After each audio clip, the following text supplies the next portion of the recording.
तो यहाँ पर कुरुक्षेत्र को क्या कहा है? धर्म क्षेत्र। धर्म क्षेत्रे कुरुक्षेत्र। लेकिन आज जीव ने कर्म क्षेत्र को अधर्म क्षेत्र बना दिया। अल्बर्ट आइंस्टाइन ने तो यह तक कहा है कि मैं विज्ञान की गहराई में जाने के बाद ये बात कह रहा हूँ कि मनुष्य से महान कोई आत्मा का अस्तित्व है, कोई परम सत्ता है जिसके आगे मनुष्य की क्षमता, बुद्धि, तर्क सब लघु हो जाते हैं। विज्ञान अंतिम यहीं तक ही पहुंच पाया है कि एक बहुत बड़ा विस्फोट होता है और वहीं से इस ब्रह्मांड का निर्माण होता है, जिसे बिग बैंग थ्योरी का नाम उन्होंने दिया। जो लोग लीला पर प्रश्न उठाते हैं, तुम कहाँ थे और कहाँ से आए, खुद लीला में होकर, लीला का भाग होकर विस्मृति हो जाना और लीला को झूठा कहना कितनी बड़ी अज्ञानता है। तुम्हारा जो कर्म था वह कर्म था ही नहीं। आप उपलब्धि पाने के लिए, खुशी पाने के लिए कर्म करते हैं, लेकिन मिला क्या? भविष्य की चिंता, वर्तमान के अंदर संशय भरा जीवन, कष्ट, बीमारियां, इसके सिवा मिला? रोजी रोटी के लिए भगना, धन कमाना, दूसरों को दिखाना, इसी को अपने जीवन का लक्ष्य मान रहे हैं, जिसका कोई अंत नहीं है, जिसमें कभी कोई तृप्ति नहीं है। अगर आप सोचे मैं नौकरी करता हूँ, ये कर्मयोग है। अगर आप सोचे मैं व्यापार करता हूँ, ये कर्मयोग है। नहीं, आसन करना, प्राणायाम करना योग है क्या?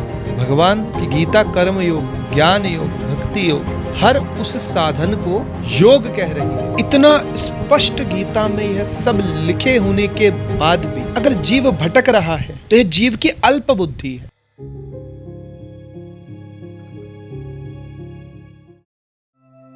वसुदेव सुतं देवं कंसे चाणूरमर्दनम देवकी परमानंदम कृष्णं वंदे जगद्गुरुम। भगवान श्री कृष्ण इस संसार के जगत गुरु कहलाते हैं और सर्वप्रथम जगत गुरु कहलाते हैं, क्योंकि उनके अवतार ने लीलाओं के अलावा मनुष्य को वह परम ज्ञान सुशोभित किया है जो न अपितु केवल भारत, पूरे संसार के अंदर जागरण का सबसे बड़ा माध्यम है।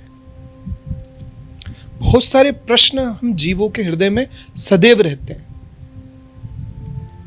कि यह सृष्टि क्या है, यह संसार क्या है, इसे किसने बनाया और क्यों बनाया। कई प्रकार के तर्क भी हम इन प्रश्नों पर देते रहते हैं। कोई कहता है कि अपने आप ही सृष्टि का निर्माण हो गया, कोई कहता है कि हम जानवर से इंसान बने हैं, और अन्य अन्य प्रकार की बातें विभिन्न दार्शनिकों के द्वारा की गई, विभिन्न वैज्ञानिकों के द्वारा की गई, या विभिन्न जो चिंतन करने वाले महानुभव हैं उनके द्वारा की गई। लेकिन वास्तविकता क्या है, सत्य क्या है, इसका पूर्ण प्रमाण अगर संसार में कहीं मिलता है तो वो है श्रीमद् भगवत गीता, जहां पर किसी रेफरेंस का यूज नहीं किया गया, किसी उदाहरण का यूज नहीं किया गया, जहां पे भगवान ने स्वयं सारी जिम्मेदारी लेते हुए सत्य कहा है और स्पष्ट रूप से कहा है कि मैं ही परमात्मा हूं, यह सृष्टि मैंने ही रचाई है, यह सृष्टि मेरा ही खेल है, मेरे ही लीला की एक भूमि है। इतना स्पष्ट गीता में यह सब लिखे होने के बाद भी अगर जीव भटक रहा है तो यह जीव की अल्प बुद्धि है, उसके विश्वास में कमी है। जो जीवन का परम लक्ष्य है कि हम कौन हैं, हम कहां से आए हैं, हमें क्या करना है और हमें कहां जाना है, यह स्वयं जगत गुरु भगवान श्री कृष्ण ने अपनी गीता में अर्जुन के माध्यम से प्रत्येक जीव को बता दिया। लेकिन फिर भी जीव भटक रहा है, परेशान है, दुख में है, भय में है, चिंता में है। जब आपको पता है कि आप सिर्फ एक खेल खेल रहे हैं, आप सिर्फ एक नाटक में हैं, सिर्फ आप लीला के अंदर एक किरदार है, और उसके बाद भी आपको पीड़ा, दुख परेशान करे, आपके जीवन के समय को नष्ट करे, तो ये बेवकूफी नहीं तो और क्या है। तो जीव को श्रीमद् भगवत गीता की शरण में आकर अपने सारे संशय मिटा लेने चाहिए। लेकिन एक समस्या यह आती है कि भगवत गीता के अंदर श्लोक और श्लोक के बाद उसका सीधा भावार्थ बिना गुरु के समझ में नहीं आता। जैसे अर्जुन को तो भगवान श्री कृष्ण साक्षात बता रहे थे, फिर भी अर्जुन संशय में ही रहा। लेकिन भगवान श्री कृष्ण का उद्देश्य वहां था कि अर्जुन को माध्यम बनाकर प्रत्येक जीव के सामने यह ज्ञान प्रस्तुत कर दूं। तो जो भी जीव इस ज्ञान को अपने जीवन में अपनाएगा या जो वास्तविक खोज में निकलेगा, उसका सहारा, उसकी नैया ये ज्ञान बनेगा। इसीलिए संसार में जो परमात्मा को खोजने निकलता है, उसे गीता रूपी नाव पर बैठकर ही भवसागर को पार करना चाहिए। और आज तक का भी हम इतिहास देखें कि जो भी महामानव हुए हैं इस संसार में, जिन्होंने लीग से हटकर कुछ किया है, चाहे वो अल्बर्ट आइंस्टाइन हो, कार्ल यंग हो, ये जो विदेशी फिलोसोफर और साइंटिस्ट हैं, मैं उन तक की बात कर, उन सब ने भी भगवत गीता को प्रमाण मानकर, आधार मानकर अपने जीवन के आविष्कार किए हैं, अपने जीवन को जिया है। अल्बर्ट आइंस्टाइन ने तो यह तक कहा है कि मैं विज्ञान की गहराई में जाने के बाद यह बात कह रहा हूं कि मनुष्य से महान कोई आत्मा का अस्तित्व है जिसके आगे हम सादर झुक जाते हैं या हमें झुक जाना चाहिए। कोई परम सत्ता है जिसके आगे मनुष्य की क्षमता, बुद्धि, तर्क सब लघु हो जाते। तो जो विज्ञान की गहराई में जाकर भी अध्यात्म को सर्वोच्च बताते हैं और उसके बाद भी इस देश में तर्क आता है, या जो अधर्मी लोग हैं जो धर्म की राह पर नहीं आ पाए, वह कहते हैं कि विज्ञान सर्वश्रेष्ठ है, धर्म अध्यात्म कुछ भी नहीं है। नहीं मित्रों, अभी तुम्हारी खोज शुरू भी नहीं हुई है, अभी तुम बहुत बेसिक स्तर पर हो, अभी रोटी कपड़ा मकान की तुम्हारी लड़ाई में तुम व्यस्त हो, इसलिए तुम अपने जीवन के सर्वोच्च लक्ष्य की ओर नहीं देख पा रहे। उसी गीता का प्रारंभ होता है कहां से कि धर्म क्षेत्रे कुरुक्षेत्रे समवेतायुयुत्सव माम का पांडवाश्चैव किम कुर्वत संजय। कुरुक्षेत्र के अंदर महाभारत के युद्ध का आवाहन होता है, और यहां कुरुक्षेत्र को क्या कहा है? धर्म क्षेत्र, क्योंकि यहां पर गीता रूपी ज्ञान कहा जाना है। अगर आप कोई भी कर्म कर रहे हैं और वो धर्म के अनुसार नहीं कर रहे हैं और धर्म क्षेत्र में नहीं कर रहे हैं, तो वो आपको संकट में ही डालेगा, वो आपको भय में ही डालेगा, वह आपको चिंता में ही डालेगा। आज आप आपके जीवन को देख लीजिए कि आप उपलब्धि पाने के लिए, खुशी पाने के लिए कर्म करते हैं, लेकिन मिला क्या आपको? चिंता, भविष्य की चिंता, वर्तमान के अंदर संशय भरा जीवन, कष्ट, बीमारियां, इसके सिवा मिला? क्योंकि तुम्हारा जो कर्म था वह कर्म था ही नहीं, वह केवल शरीर के पालन पोषण की कोई विधि थी जिसे हमने कर्म कह दिया। जबकि गीता का प्रारंभ ही किससे हो रहा है? धर्म से। तो धर्म क्या है? अगर यह परिभाषा भी अगर हम आज पूछें तो लोग कहेंगे कि धर्म है हिंदू, मुस्लिम, सिख, ईसाई। नहीं मेरे भाई, यह भी धर्म नहीं है। यह तो मनुष्य ने अपनी जीवन जीने की एक पहचान बनाई है। धर्म तो वह है जो सबके लिए है, और वह एक ही है जिसके भी द्वारा समाज का अभ्युदय हो, विकास हो और आध्यात्मिक कल्याण हो, वही धर्म है। उसके सिवाय धर्म कुछ और है ही नहीं। अगर जीव सोचे कि मैं अपने नाम के पीछे ये लगाता हूं तो मेरा धर्म ये है, नहीं। अगर तुम्हारे आचरण से समाज का विकास हो रहा है, अभ्युदय हो रहा है और आध्यात्मिक कल्याण हो रहा है, तो तुम वास्तविक में धार्मिक हो, अन्यथा नहीं हो, तुम अधार्मिक हो, अधर्मी हो। और धर्म व्याख्या का विषय नहीं है, धर्म आचरण का विषय है। धर्म तभी धर्म कहलाएगा जब वह धारण किया जाएगा। जब तक वह धारण नहीं किया गया और आप केवल उसकी व्याख्या कर रहे हो या उस पर बोल रहे हो या उसकी बातें कर रहे हो, तब तक धर्म से आपका कोई नाता नहीं है। धर्म को अपने जीवन में चाहते हो तो उसका आचरण करो। तो यहां पर कुरुक्षेत्र को क्या कहा है? धर्म क्षेत्र कहा है कि धर्म क्षेत्रे कुरुक्षेत्रे। कुरु कुरु कुरु क्यों बार बार कहा गया है? कुरुक्षेत्र, कर्म करो की ध्वनि है इसमें। वैसे राजा कुरु के तपस्या करने के कारण वो क्षेत्र कुरुक्षेत्र कहलाया, लेकिन सांकेतिक रूप से कर्म करो। और कैसा कर्म करो? किस समाज को धर्म क्षेत्र बनाओ, तब यहां पे सुख, संपत्ति, आनंद, सद्बुद्धि होगी। लेकिन आज जीव ने कर्म क्षेत्र को अधर्म क्षेत्र बना दिया, धर्म क्षेत्र तो नहीं बनाया, अधर्म क्षेत्र बना दिया, जिसका कष्ट वह स्वयं निरंतर भोग रहा है और आने वाली पीढ़ियों के लिए भी वह कष्ट तैयार कर रहा है।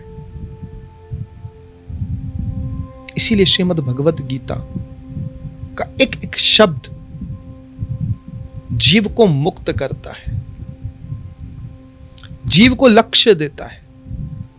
अभी तक सभी का जीवन लक्ष्य विहीन है। जो आध्यात्मिक मार्ग पर है केवल वही अपने लक्ष्य पर है, बाकी कोई अपने लक्ष्य पे नहीं है। सब लक्ष्य के बिना ही रोजी रोटी के लिए भगना, धन कमाना, दूसरों को दिखाना, इसी को अपने जीवन का लक्ष्य मान रहे हैं, जिसका कोई अंत नहीं है, जिसमें कभी कोई तृप्ति नहीं है। इसीलिए अपने जीवन के लक्ष्य को पहचानने के लिए श्रीमद् भगवत गीता की शरण में आना होगा।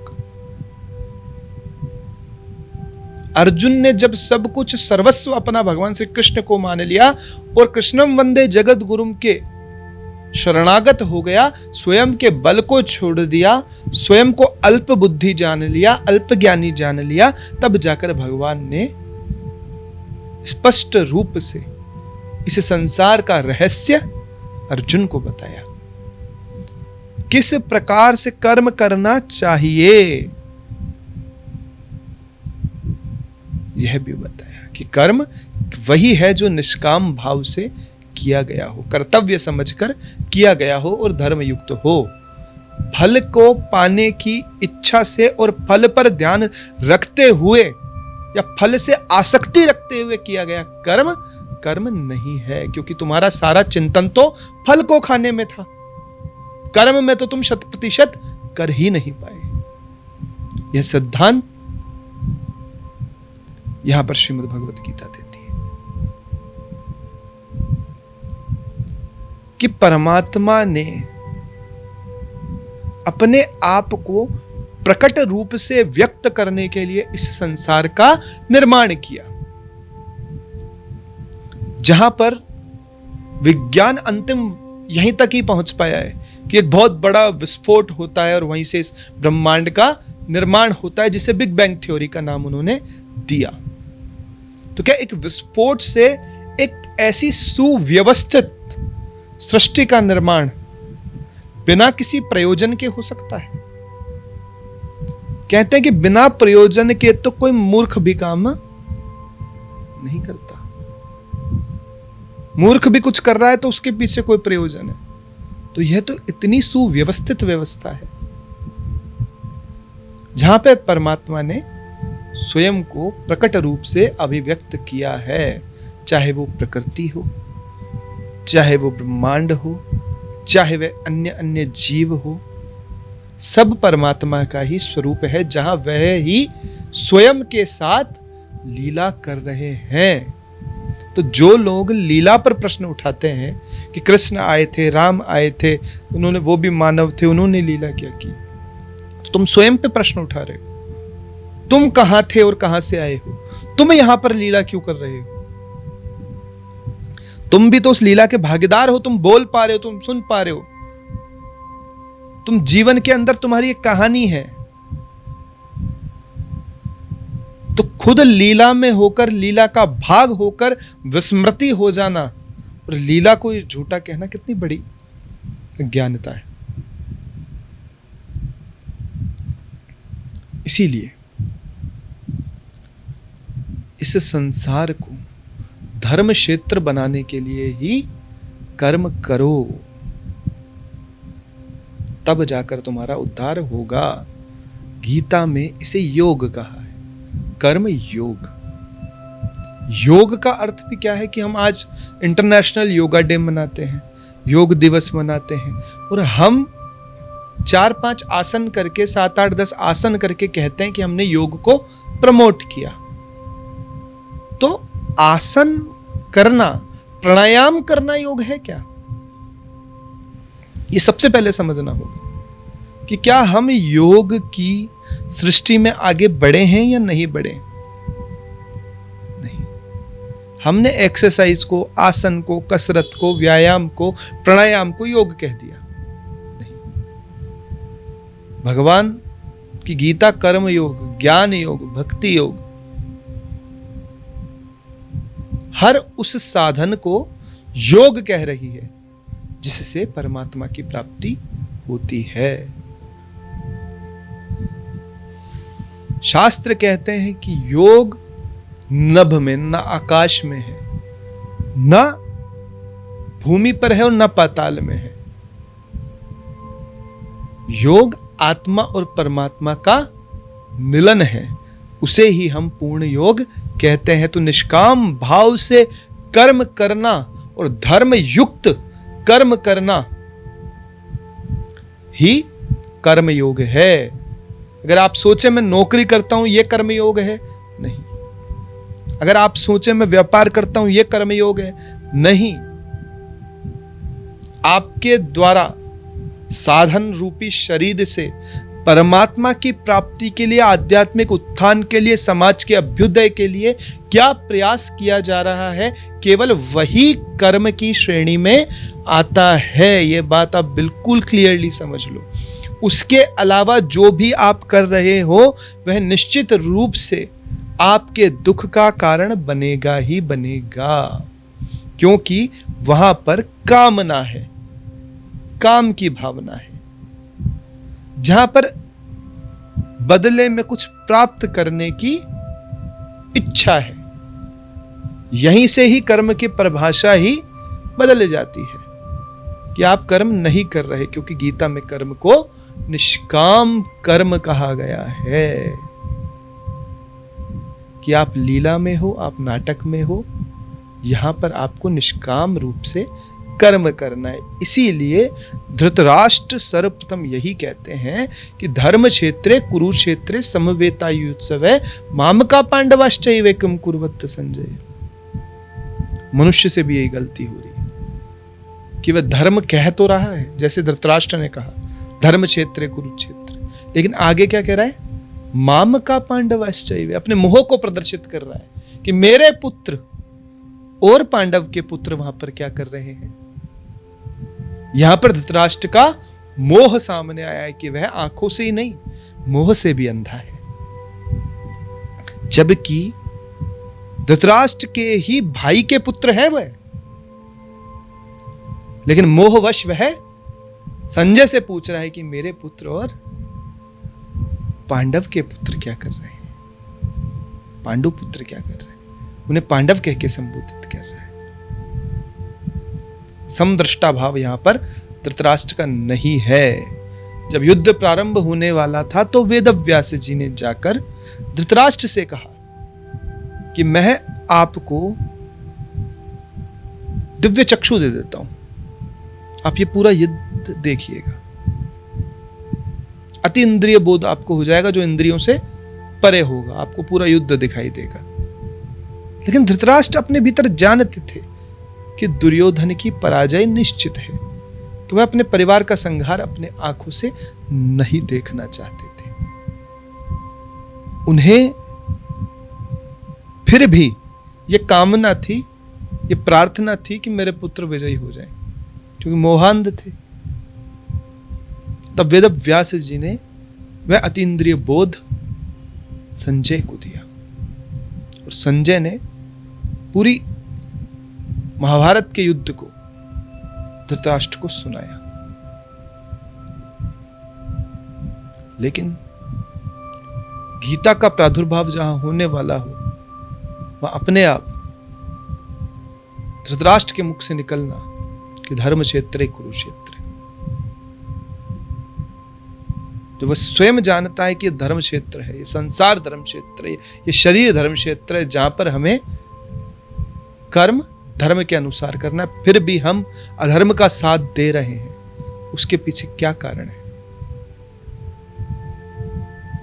उसके पीछे यह कारण है कि इस नाटक को हमने बहुत ज्यादा असली समझ लिया। हमें लगा कि जो परिणाम यहां होना है वही अंतिम परिणाम है, हमें यहीं से सब कुछ छीन कर बटोर कर ले जाना है, हमारी यहां पर विजय होना ही सबसे बड़ी विजय है। क्योंकि विस्मृति के कारण हम अन्य जन्मों को भूल जाते, हम हमारे जीवन के लक्ष्य को भूल जाते, और उद्देश्य केवल कामना पूर्ति के अंदर लग जाते। तो वहां से कर्म अकर्म बन जाता है, धर्म अधर्म बन जाता है, क्योंकि वहां पर योग नहीं घटता। आज क्षण है, आज अवसर है, जो भी कर रहे हो बैठकर एक बार विचार करो कि क्या यह मेरा कर्म परमात्मा की प्राप्ति के लिए है? क्या आध्यात्मिक उत्थान मेरा इससे होगा, या केवल मेरी भौतिक तृप्ति होती रहेगी, जिस भौतिकता को मुझे यहीं छोड़कर जाना है? अपने भीतर बैठे कृष्ण से अर्जुन बनकर यह प्रश्न करो। गीता भीतर सुनाई देगी, गीता का ज्ञान तुम्हारे सामने प्रकट होने लगेगा। गीता का प्रारंभ धर्म से होता है और अंत श्री विजय से। तो जीवन में जब धर्म का प्रवेश हो जाएगा तो अंत में श्री विजय होगी ही होगी। विजय भी कौन सी मिलेगी? श्री युक्त, जिसमें तुम्हारा कल्याण होगा, जिसमें तुम्हारा यशगान होगा। लेकिन कब? जब कर्म, पहले धर्म आ रहा है, बाद में कर्म आ रहा है। धर्म क्षेत्र कुरुक्षेत्र, कुरुक्षेत्र धर्म क्षेत्र भी आ सकता था कि कर्म करो और धर्म के साथ नहीं। पहले अपने धर्म को जानो, धर्म को समझो, और फिर धर्मयुक्त कर्म करो, तब अंत में श्री विजय निश्चित रूप से तुम्हें मिलेगी ही मिलेगी। गीता की शरण में जो भी आया है उसका भौगिक कल्याण भी हुआ और मौक्षिक कल्याण भी हुआ है। उसे भोग भी मिला है और मोक्ष भी मिला है। उसने सरलता से इस जीवन के जीने के तरीकों को समझ लिया और बिना किसी संशय के परमात्मा की वाणी को प्रमाण मानकर अपने जीवन का उद्धार कर लिया। इसीलिए मैंने सोचा कि ऐसी श्रीमद् भगवत गीता पर आप सभी के लिए कुछ प्रयास किया जाए। तो आज प्रथम श्लोक से हमने प्रारंभ किया है, आगे भी मैं निरंतर आपको इसकी गहराइयों में लेकर जाऊंगा। एक एक श्लोक की, एक एक अध्याय की गहरी व्याख्या क्या है, और प्रयास करूंगा कि आपके हृदय के अंदर इसका आचरण में स्थापित कर सकूं, ताकि सरलता से आपको श्रीमद् भगवद गीता समझ में आ जाए। तो आज केवल मैंने भूमिका रूप से कहा है, विस्तार रूप से मेरे आने वाले वीडियोस में मैं आपको श्रीमद् भगवद गीता के बारे में बताऊंगा, विस्तार से बताऊंगा। आप जुड़े रहिए, सुनते रहिए और आध्यात्मिक उत्थान में अपने प्रयास करते रहिए। और जो कर्तव्य का पालन आप कर रहे हैं उसे करते हुए आप ये देखिए कि क्या समाज का अभ्युदय हो रहा है या नहीं हो रहा है। अगर आपके कर्म से केवल आपके शरीर का पालन पोषण हो रहा है तो ये तो एक बहुत सीमित रूप से पशु रूपी जीवन जीने की एक पराकाष्ठा है। अगर आप चाहते हैं कि वास्तविक रूप से आपको जो साधन मिला उसके माध्यम से परमात्मा को प्रसन्न करना है तो सामाजिक अभ्युदय में, सामाजिक उत्थान के अंदर भी अपने कर्म को धर्म सहित लगाइए। निश्चित रूप से आपका कल्याण होगा। श्री कृष्ण शरणम मम है।